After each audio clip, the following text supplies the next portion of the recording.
Vamos abrir nossas Bíblias no Evangelho de Marcos.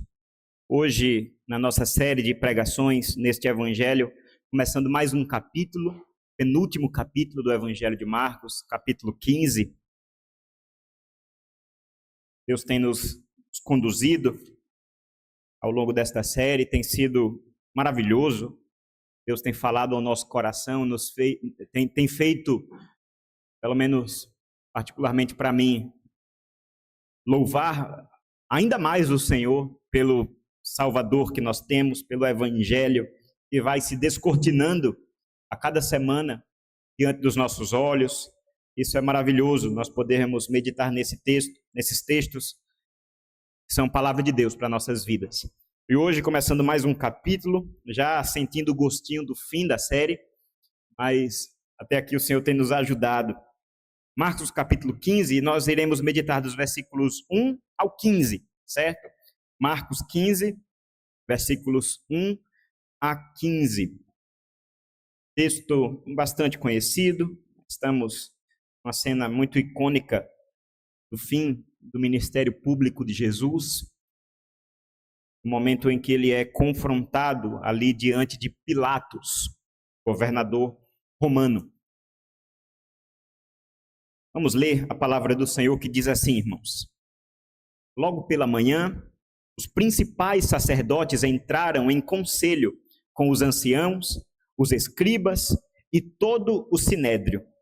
E amarrando Jesus, levaram-no e o entregaram a Pilatos. Pilatos perguntou: "Você é o rei dos judeus?" Jesus respondeu: "O Senhor está dizendo isso." E os principais sacerdotes o acusavam de muitas coisas. Então Pilatos tornou a perguntar: "Você não vai responder nada? Veja quantas acusações fazem contra você." Jesus, porém, não disse mais nada, a ponto de Pilatos muito se admirar. Ora, por ocasião da festa, era costume soltar ao povo um dos presos, aqueles que eles pedissem. Havia um chamado Barrabás, preso com rebeldes, os quais em um tumulto haviam cometido homicídio. Vindo a multidão, começou a pedir que Pilatos lhes fizesse como de costume.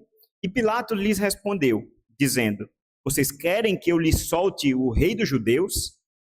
Pois ele bem percebia que era por inveja que os principais sacerdotes lhe haviam entregado Jesus. Mas os principais sacerdotes incitaram a multidão no sentido de que lhe soltasse, de preferência, Barrabás. E Pilatos lhes perguntou: "O que então vocês querem que eu faça com este a quem vocês chamam de rei dos judeus?" Eles gritaram: "Crucifique-o." Mas Pilatos lhes disse: "Que mal fez ele?" Porém, eles gritavam cada vez mais: "Crucifique-o." Então Pilatos, querendo contentar a multidão, lhe soltou Barrabás. E depois de mandar açoitar Jesus, entregou-o para ser crucificado. Até aí, irmãos, a leitura da palavra do Senhor. Vamos orar mais uma vez? Oremos. Senhor Deus, muito obrigado, Pai, por estarmos aqui. Muito obrigado, Senhor, por podermos adorar ao Senhor em espírito e em verdade, cultuar a Ti, Senhor, de acordo com a Tua beleza, de acordo com a Tua santidade. É um privilégio para nós, Senhor, podermos fazer isso. E agora que lemos a Tua palavra, Senhor, nós Te pedimos que o Senhor fale a cada um de nós, fale ao nosso coração, que possamos ver Cristo, que possamos contemplar a beleza, a grandeza, a profundidade e o poder do Evangelho da salvação. E vem até nós, por meio da Tua palavra, Senhor. Te pedimos que o Teu Espírito Santo nos ilumine, nos leve, Pai, ao entendimento mais profundo do Senhor e da Tua palavra. É o que nós te pedimos, Pai, no nome santo de Jesus. Amém. Irmãos, há momentos na história, nós sabemos muito bem que os tribunais humanos cometem erros terríveis. Sabemos que pessoas inocentes muitas vezes são culpadas, são condenadas, enquanto os verdadeiros culpados permanecem livres. E diante de situações como essa, né, às vezes a gente vê no noticiário, a gente, vez ou outra, fica sabendo, né, acompanhando as notícias do Brasil e do mundo, e nós ficamos com aquele gosto, né, com aquele senso de injustiça diante dos nossos olhos. Isso nos fere, isso causa consternação, né, causa aquela revolta, sabendo que as coisas não são como deveriam ser. Sabemos, a justiça humana ela é falha. Acontece que nós acabamos de ler um tribunal em que foi cometida a maior injustiça que já teve lugar nesse mundo que foi criado por Deus. Em Marcos capítulo 15, nós podemos encontrar essa cena em que aquele único homem que verdadeiramente pode ser dito que é inocente, ele foi condenado. Enquanto, né, de maneira muito clara, nós temos um verdadeiro culpado sendo ali poupado pela justiça dos homens. É claro que isso desperta também o nosso senso de injustiça. Claro que a gente fica com aquele gosto amargo na boca. Mas as escrituras nos deixam também muito claro, deixa claro, e isso para nós é fundamento para a nossa consolação, fundamento para a nossa esperança e alívio. E tudo isso faz parte do plano de Deus. Tudo isso faz parte do propósito maravilhoso e justo do nosso Deus de salvar pecadores.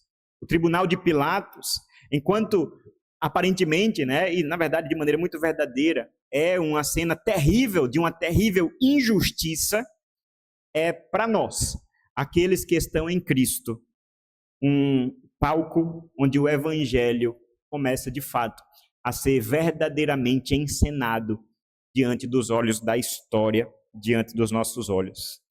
É interessante que nós temos acompanhado aqui semana após semana esse drama que Jesus viveu na última semana de vida, de ministério público, aqui antes da sua crucificação. Já vimos como ele entrou em Jerusalém, teve ali experiências de verdadeiro atrito com as lideranças locais, o que despertou no coração dessas lideranças, né, sacerdotes, escribas, o desejo profundo e verdadeiramente teimoso de matar Jesus, de tentar pegar aquele homem em algum tipo de cilada. Encontraram em Judas essa pessoa, essa oportunidade. Já falamos bastante sobre isso, sobre como todas as peças foram se encaixando para que, no fim de tudo, Jesus fosse capturado, preso, julgado e, por fim, condenado e morto. Como nós saberemos que assim será.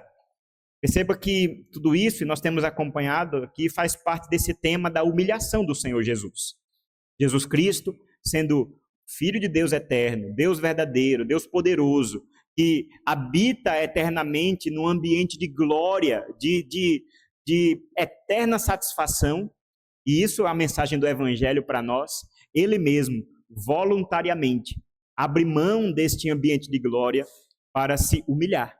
Ele fez isso, é claro, assumindo uma natureza humana. Ele fez isso nascendo em uma situação muito humilde, muito simples. Ele fez isso vivendo uma vida inteira longe, né, dos grandes lugares, longe dos holofotes, longe das grandes riquezas.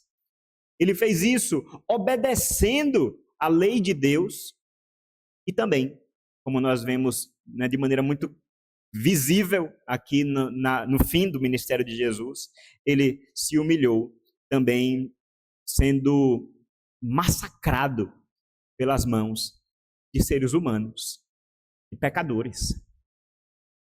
A palavra do Senhor nos deixa isso muito claro. Quando nós lemos no capítulo, né, que nós lemos, inclusive, capítulo 53 do profeta Isaías, particularmente, é uma expressão que, para mim, desperta um desejo de gratidão ao Senhor. O nosso Salvador, ele é descrito na Escritura como um homem de dores e que sabe o que é padecer. Olha que interessante. O nosso Salvador, o nosso rei, o nosso Senhor, ele é descrito na Escritura como um homem que sabe sofrer. Um homem de dores. Esse é o nosso Salvador. E ele experimenta essas dores, experimentou essas dores de muitas maneiras. E aqui nós vemos sofrendo nas mãos de homens ímpios, incrédulos, mal intencionados. Essa é uma verdade fundamental da fé cristã. Quando nós pensamos no credo apostólico, quando nós pensamos, né, nesse resumo tradicional, nesse resumo histórico da fé cristã, daquilo que é o núcleo da fé cristã, nós encontramos lá que o nosso Filho, o nosso Salvador Jesus Cristo, Filho de Deus, que nasceu da Virgem Maria, ele padeceu sob Pôncio Pilatos. Ele padeceu, ele sofreu. E aqui nós lemos esse texto. É um texto que é bastante rico, bastante interessante e que encontra também os seus paralelos nos outros evangelhos. Depois convido você até dar uma lida depois em casa, vai lá ler o Evangelho de Mateus no capítulo 27, Lucas capítulo 23, João capítulo 18. Vai vendo como nesses outros evangelhos nós temos também outros detalhes aqui desta história que Marcos parece resumir um pouco mais, como é de costume. Mas nós vemos aqui, irmãos, como, de maneira muito simples, é um texto muito direto, como o nosso Salvador Jesus Cristo, santo, perfeito, inocente, ele foi condenado pelos culpados. Ele foi condenado por aqueles que deveriam ser eles mesmos condenados, porque são culpados profundamente pelos seus próprios pecados. Versículos 1 a 5, irmãos, nós vemos exatamente essa primeira verdade, que o nosso Senhor Jesus, sendo inocente, ele foi rejeitado pelos pecadores. Veja como está escrito aqui, nós vemos no versículo 1 que logo pela manhã, os principais sacerdotes, junto dos anciãos, dos escribas e de todo o sinédrio, estavam ali amarrando Jesus e levaram ele para Pilatos. Perceba que os detalhes aqui mostram toda essa conspiração acontecendo. Ela é localizada no tempo, no amanhecer. Tudo aquilo aconteceu pela madrugada. A prisão de Cristo no Getsêmani, ele sendo arrastado para aquela prisão, como nós vimos, inclusive, na semana passada, naquele contexto em que, inclusive, o apóstolo Pedro nega a Jesus enquanto Jesus estava sendo preso. Tudo isso acontece pela manhã. Mas é interessante como há uma disposição aqui. Naquele horário em que normalmente as pessoas estão ainda acordando, ainda estão iniciando os seus trabalhos, tudo estava pronto. Esses homens muito importantes, liderança, estavam já reunidos em conselho. Veja, os principais sacerdotes, os anciãos, os escribas e todo o sinédrio. O sinédrio era um tipo de tribunal judaico, um grupo, um conselho de autoridades judaicas que decidiam as coisas acerca da lei do Senhor. Então, está aqui a nata da religião judaica, aqui pela manhã, pronta para executar aquilo que estavam conspirando há tanto tempo, seguir com o seu plano de finalmente dar fim àquele homem, a Jesus Cristo. E eles chegam a uma conclusão. Perceba, aqui nessa versão nós temos entraram em conselho. Aqui a ideia é que eles chegaram a uma conclusão. Eles chegaram a uma resolução. A resolução é: esse homem precisa definitivamente ser morto. Não dá para continuar com Jesus aqui. Não dá para continuar dando a ele a oportunidade de seguir ensinando, seguir realizando milagres, seguir cativando o coração dessa gente daqui de Jerusalém. Não dá. Esse homem precisa morrer. Essa foi a conclusão a que a liderança da religião judaica chegou diante de Jesus Cristo. Acontece que o contexto aqui era um contexto de dominação romana. O Sinédrio, ele não tem autoridade, não tinha autoridade para condenar ninguém à morte, porque Roma estava dominando e os tribunais da lei dos judeus, eles poderiam acontecer normalmente, mas tudo isso deveria ser comunicado às autoridades romanas, principalmente se for o caso de uma pena de morte, uma pena capital. Então, o Sinédrio, eles têm agora essa pretensão. Queremos matar Jesus, mas não temos poder para isso. Vamos agora levar para a autoridade romana.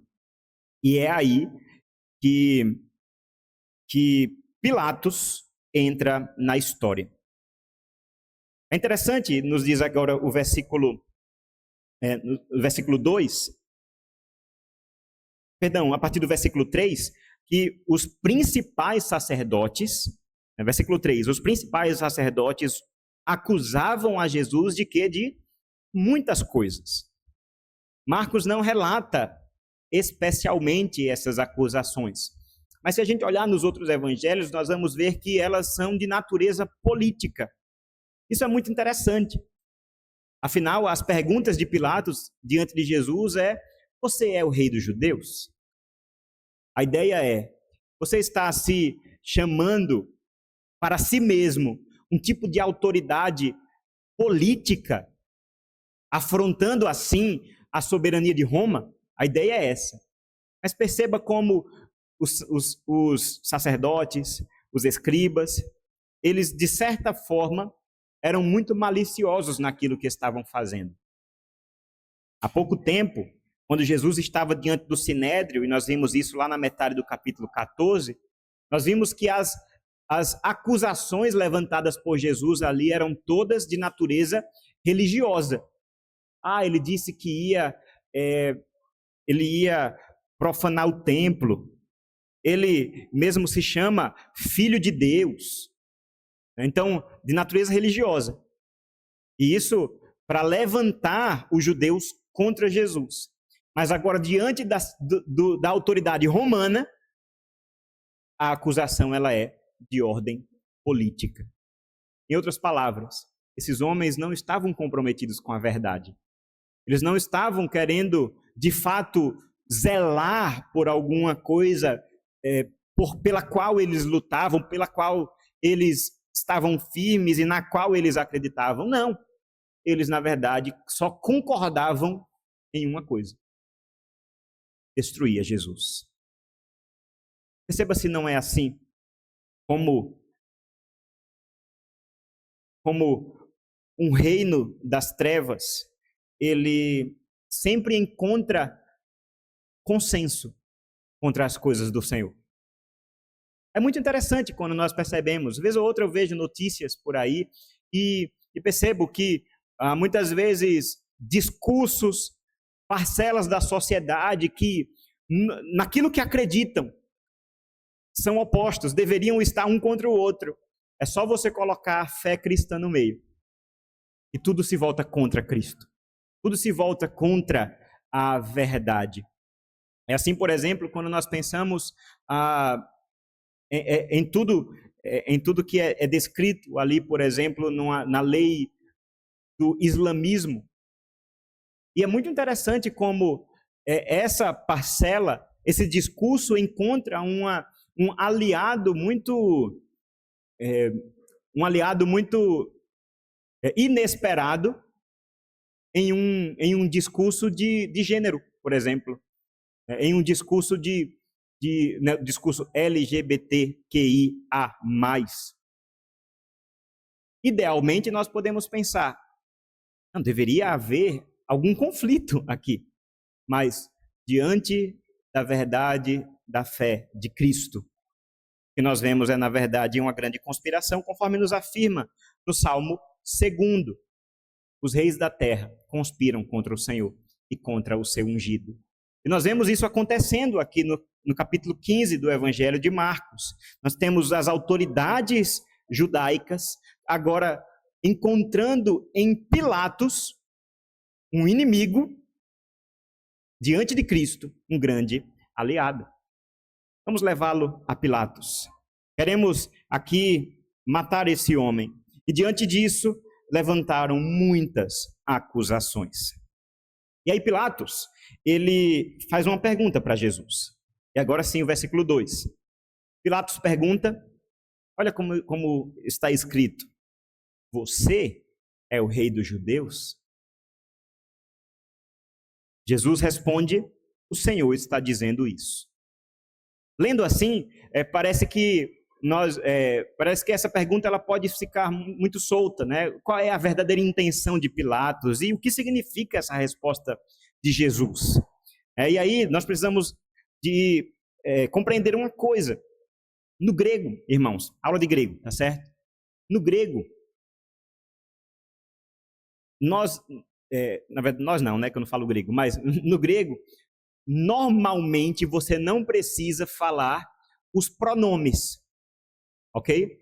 Como eu, você, porque o verbo já diz tudo. Como no português também. Né? Se eu digo, você vai, por exemplo, trabalhar amanhã, você pode responder tranquilamente com um vou.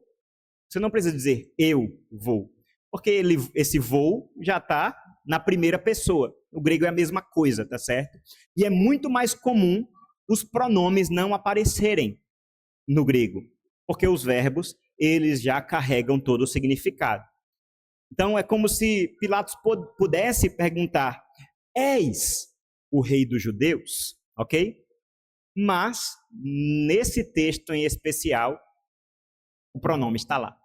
Você está lá, sendo a primeira frase. E, normalmente, no grego, a primeira palavra, na verdade, ela recebe maior importância.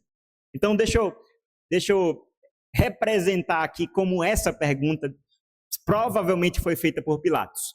Pilatos olha para Jesus, Jesus ali amarrado, preso, certamente já desfigurado nas suas vestes, certamente ali já humilhado, envergonhado. A pergunta de Pilatos, que certamente estava vestido, né, com um linho finíssimo, ali no topo da sua autoridade como governador romano, ele olhou para aquele homem que estava diante dele e perguntou: você é o rei dos judeus? É uma pergunta de desprezo, irmãos. É uma pergunta que expressa um escárnio. É esse homem que estão falando por aí, que está arregimentando uma multidão em torno dele? É esse homem que está trazendo algum tipo de revolução diante dessas autoridades judaicas, que coloca medo nessas autoridades? Você é o rei dos judeus? Essa é a pergunta de Pilatos. Jesus responde afirmativamente. O Senhor está dizendo isso. Aqui precisamos compreender também. Não é como se Jesus estivesse se esvaindo da resposta. Não é como se ele estivesse dizendo, é você que está dizendo, eu não tenho nada a ver com isso. Não, na verdade, essa expressão, né, em outras versões, né, tu o dizes, é uma resposta afirmativa. Jesus está aqui, em outras palavras, dizendo, sim, é conforme você está dizendo. Perceba que Cristo, ele não se nega da sua real identidade. Acontece que essa verdade que aqui, sustentada por Jesus, ela é, ao mesmo tempo, para Pilatos, uma afronta, como também para as autoridades judaicas, uma afronta da mesma forma. Mas Jesus sabia do que ele estava falando. Quando nós lemos no Evangelho de João, Jesus, ele explica um pouco mais. Ele diz, o meu reino não é deste mundo. O meu reino não é deste mundo. Então, irmãos, nós precisamos compreender. Nós não estamos diante de um julgamento qualquer. Nós não estamos diante de um julgamento em que certamente Pilatos já tinha feito muitos, né? Já tinha feito, inclusive, muitos naquele mesmo dia. Nós estamos diante do julgamento do Rei dos Reis e Senhor. dos senhores.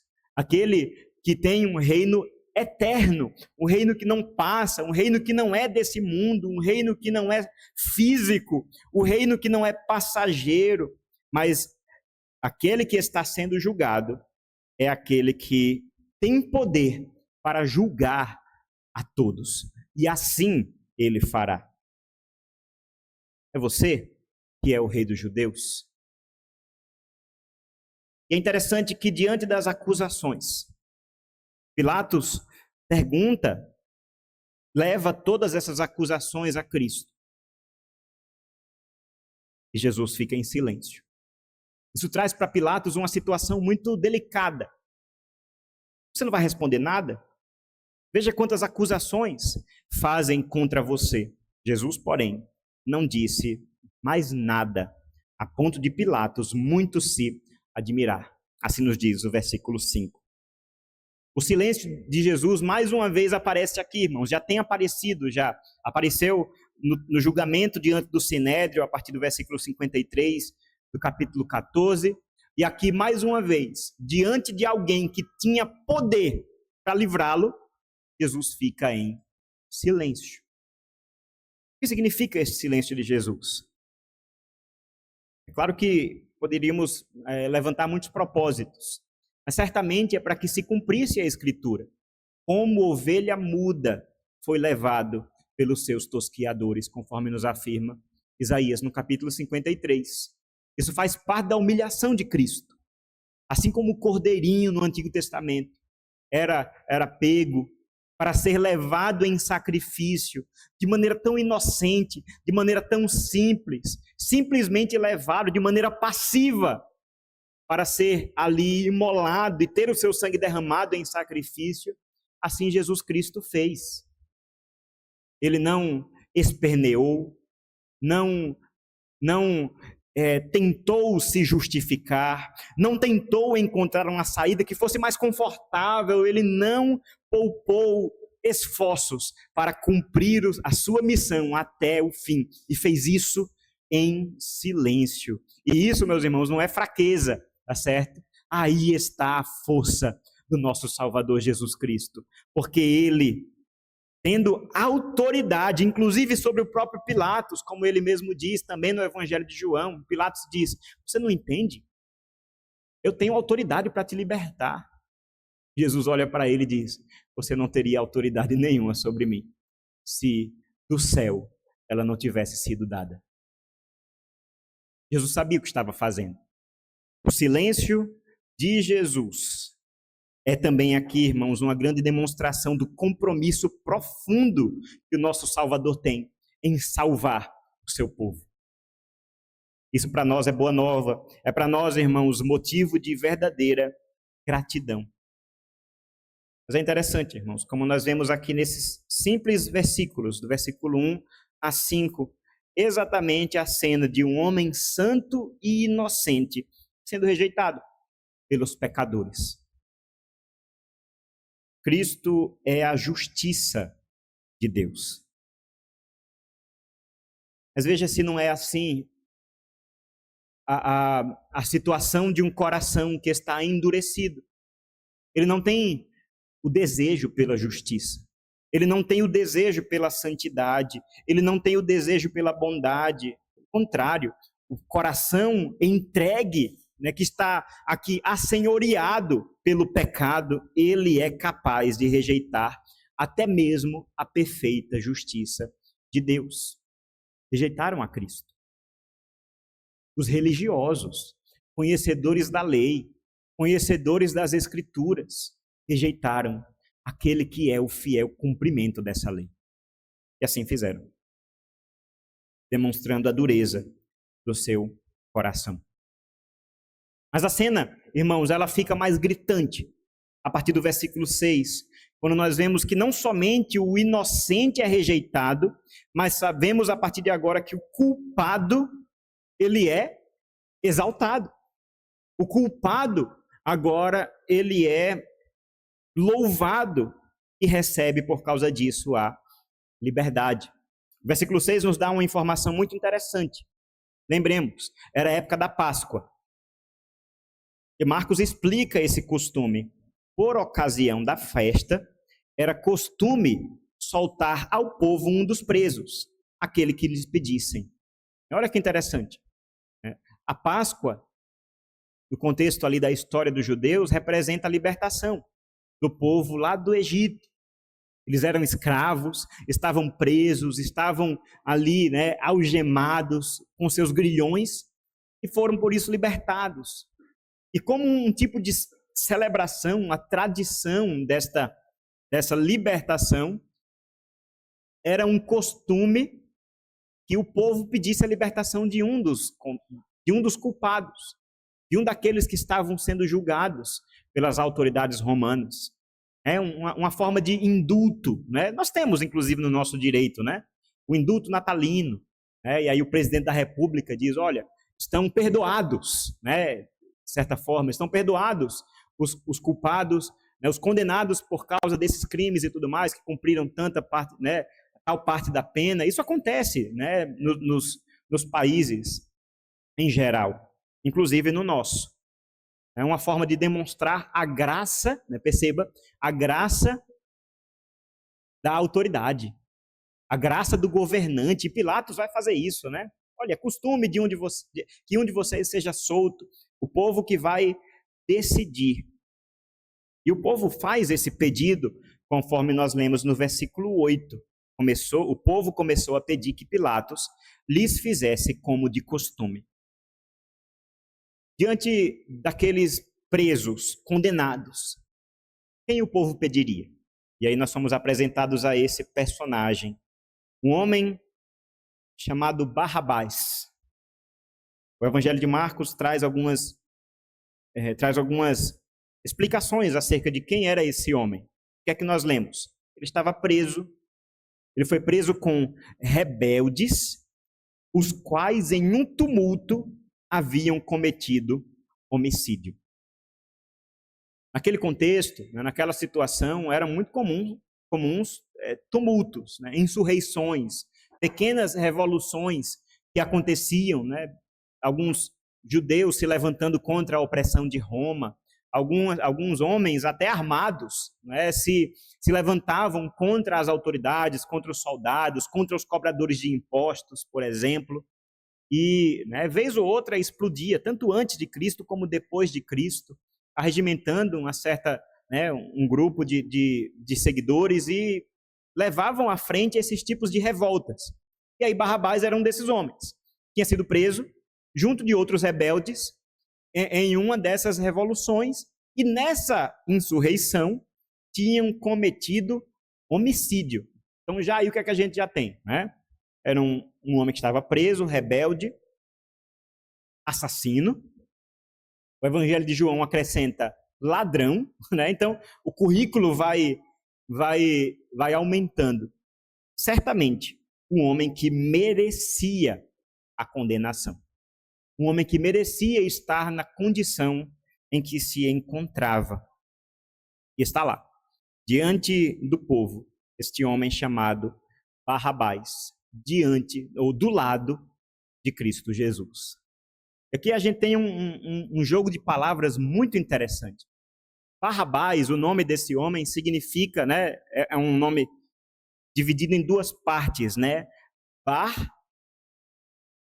Bar-Abas. Bar significa filho em aramaico. Por exemplo, Jesus ele é chamado às vezes de Bar-José, filho de José. Ou aquele cego chamado Bartimeu, filho de Timeu. Simão Bar-Jonas, filho de Jonas. E esse homem Barrabás, Bar do Abba. Abba é o quê? É o pai. É o filho do pai. Então, de certa forma, nós temos aqui dois filhos do pai sendo apresentados. Acontece que um era um falso filho do pai, o outro é o verdadeiro filho de Deus. Ali diante da multidão. A multidão vai pedir a Pilatos, nós queremos que você solte um dos presos, conforme o costume. E Pilatos responde, vocês querem que eu lhe solte o rei dos judeus? Você percebe que Pilatos ele está relutante na sua condenação. Ele já tentou cavar algum tipo de resposta da parte de Jesus? Você não vai dizer nada, eu tenho autoridade para te soltar. Ele vai buscar, de algumas maneiras, tentar livrar a Jesus, mas por quê? Não porque Pilatos estava convertido a Cristo, não porque estava convencido da inocência daquele homem, mas Pilatos odiava os judeus. Ele não queria dar às lideranças judaicas esse gostinho. Por isso estava tentando, de todas as formas, livrar a Jesus daquela condenação. Então, nesse sentido, Pilatos, ele não é um exemplo a ser seguido. Na verdade, ele demonstra uma fraqueza de espírito, especialmente naquela cena muito icônica dele, que ao entregar a Jesus para a crucificação, ele lava as mãos, conforme nos diz o outro evangelho. Ele lava as mãos como quem diz: as minhas mãos estão limpas do sangue desse homem, demonstrando assim a sua fraqueza de espírito em tomar uma decisão. Mas Pilatos está aqui querendo entender, querendo compreender. Vocês querem que eu solte o rei dos judeus? Veja, ele fez o cálculo correto. Esse homem está sendo chamado de rei.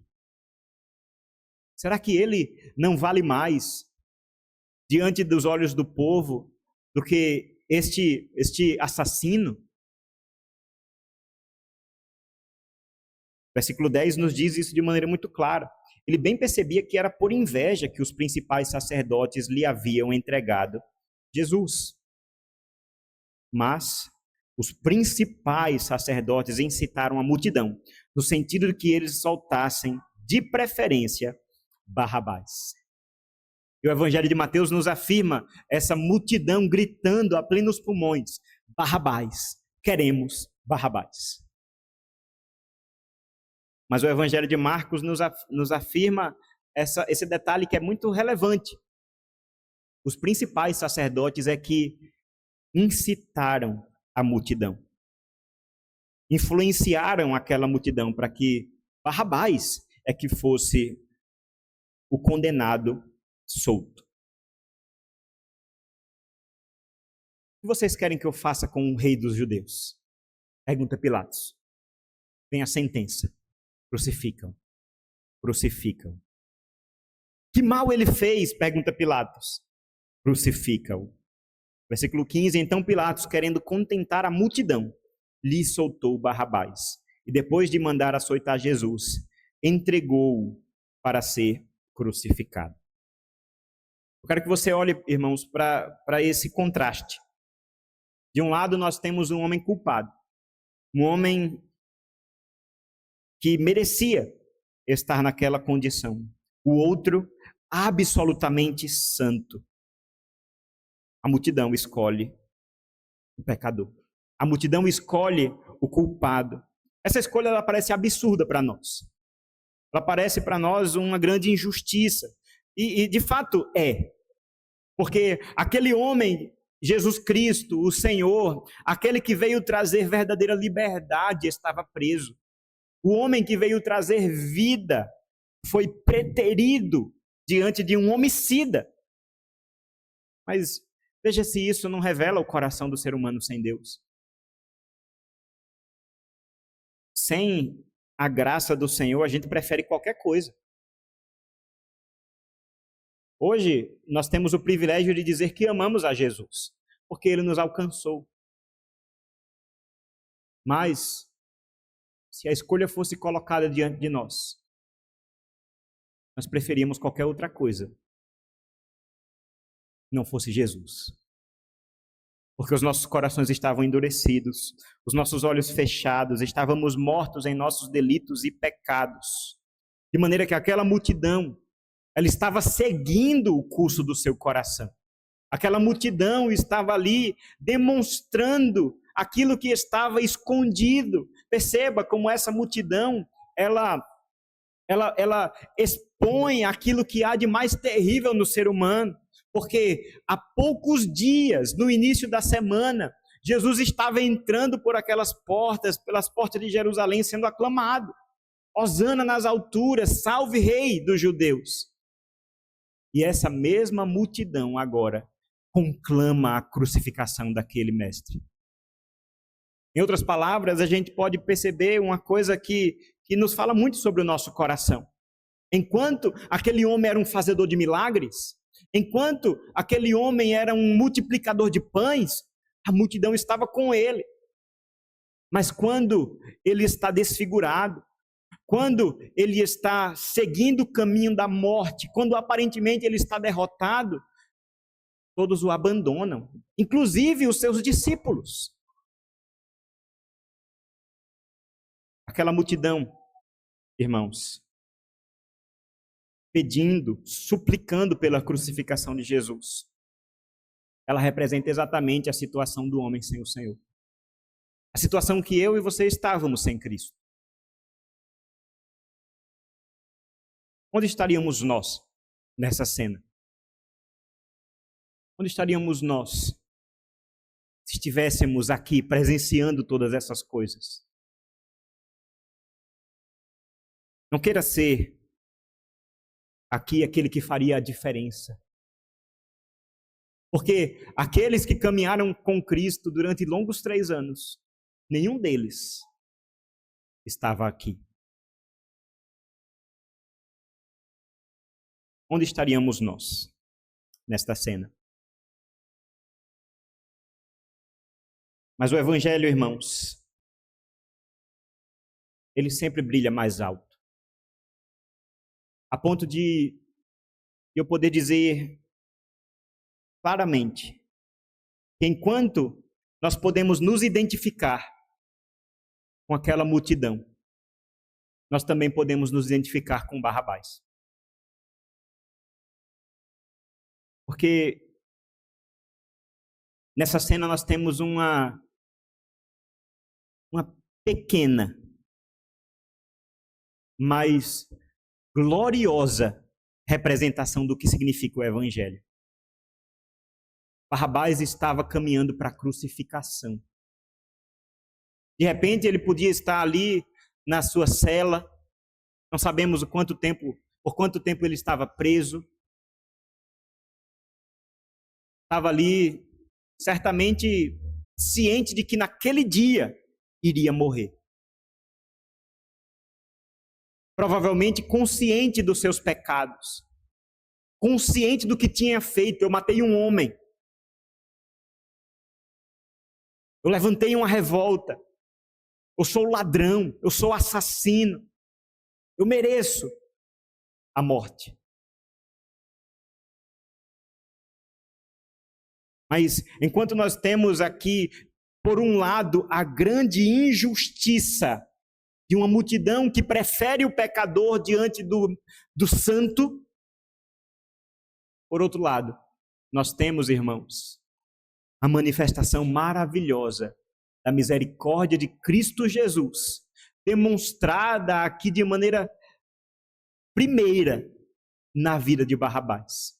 A ponto de Barrabás, depois daquela situação, poder dizer: eu merecia morrer, mas esse homem morreu no meu lugar. O que nós temos aqui, irmãos, é uma pequena representação histórica, física, muito clara, de uma doutrina que é especial demais na nossa fé. A doutrina da substituição penal. O que Jesus fez na cruz? O que você enxerga quando olha para aquele homem crucificado? Muitos, assim como muitos daquela multidão, olhavam ali para um espetáculo. O povo queria ver sangue, o povo queria ver, se alegrava até com isso. Muitos olhavam para aquele homem crucificado e viam um derrotado. Mais um líder que foi silenciado pelo poder de Roma. Muitos veem e olham para a cruz como um grande exemplo de um homem que morre pelas suas ideias. Muita gente olha para Cristo dessa maneira. A cruz foi um exemplo de firmeza. A cruz é um exemplo de martírio. A cruz foi um exemplo de amor. Como quem pudesse olhar para isso e, em consequência disso, eu vou viver também por essa causa. Mas, meu irmão e minha irmã, a cruz é muito mais do que isso. Quando nós olhamos para Cristo crucificado, nós devemos compreender que o santo e justo Jesus Cristo ocupou na cruz o lugar do injusto e do pecador. Ele ocupou o lugar de Barrabás, ocupou o meu e o seu lugar. A doutrina da substituição penal, irmãos, é uma doutrina gloriosa.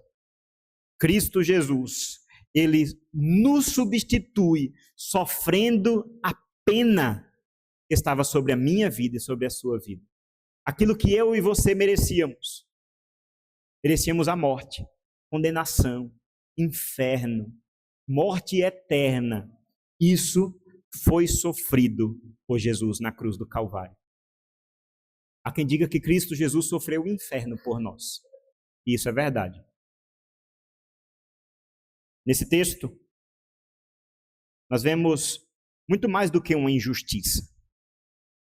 Nós vemos muito mais do que um acontecimento trágico. Nós vemos a representação do Evangelho. Cristo morreu pelos justos, pelos injustos. O justo morreu pelos ímpios. Conforme diz a palavra do Senhor, aquele que não conheceu pecado foi feito pecado por nós. Antes dessa doutrina ser tão bem explicada por Paulo, escrevendo aos Romanos, ela foi vivida, ela foi vista ali por aquela multidão. Nós não sabemos a continuidade da história de Barrabás. Não sabemos se se tornou um cristão, não sabemos o que aconteceu. Mas uma coisa nós sabemos. Sabemos que ele saiu vivo porque outro tomou o seu lugar. Essa é a minha história e a sua história. Nós temos vida por causa da morte de Jesus. Por isso, meu irmão, a cruz ela não é apenas um exemplo de amor. Ela, na verdade, é uma substituição. Cristo Jesus estava ali pagando o preço do meu pecado e do seu pecado. O Evangelho ele não diz que Deus ignora a nossa culpa. Deus paga a nossa culpa. Ele fez isso no seu Filho. A nossa culpa foi colocada sobre Cristo. Onde você está nesse texto? Você é aquele que se volta contra Jesus? Você é aquele que rejeita a Cristo? Você é aquele que acusa a Jesus? Você, como Pilatos, é aquele que quer ser indiferente a Jesus, que lava as suas mãos? Ou você reconhece que você é um miserável pecador, que merece condenação, e que pode viver, porque Cristo morreu a sua morte? Que seja assim. Essa é a mensagem do Evangelho. Nós estamos caminhando para a cruz, no Evangelho de Marcos. Nas próximas cenas nós vamos vendo como Jesus está, de fato, à sombra da cruz do Calvário. E eu quero desafiar você a ter essa história gravada no seu coração. Porque é sobre isso a fé cristã. A fé cristã ela não é sobre termos simplesmente boas ideias para vivermos bem neste mundo. A fé cristã é reconhecermos que somos miseráveis e que só estamos vivos porque outro tomou a nossa morte. Por isso, louve ao Senhor. A glória é dele. Porque o Rei dos Reis se fez condenado em nosso lugar. Vamos orar? Assim também nos preparando para a ceia do Senhor. Senhor, muito obrigado, Pai, pela tua palavra. Muito obrigado pela mensagem do Evangelho. Porque em Cristo Jesus nós encontramos a nossa salvação, porque Ele tomou o nosso lugar. Assim como pôde acontecer de maneira terrena, ali na figura de Barrabás, assim também nós, que estávamos caminhando para a cruz, fomos substituídos por Jesus. Ele sofreu a nossa morte e nós podemos viver a vida que era dele, seguindo a Cristo, unidos a Ele, crendo nele, perdoados por Ele. Muito obrigado, Senhor, por isso. Que essa mensagem esteja firme em nossos corações. Que essa seja a mensagem que nós tenhamos para compartilhar com este mundo. Um mundo que precisa da tua graça, um mundo que rejeita Cristo, um mundo que fecha os ouvidos, que endurece os seus corações. Mas nós que conhecemos a verdade da salvação, do Evangelho, que essa palavra esteja em nossas bocas para testemunhá-la. E assim que muitos possam crer em Cristo. Esse é o nosso desejo, Pai, para a glória do teu nome, em nome de Jesus. Amém. Amém, irmãos. Vamos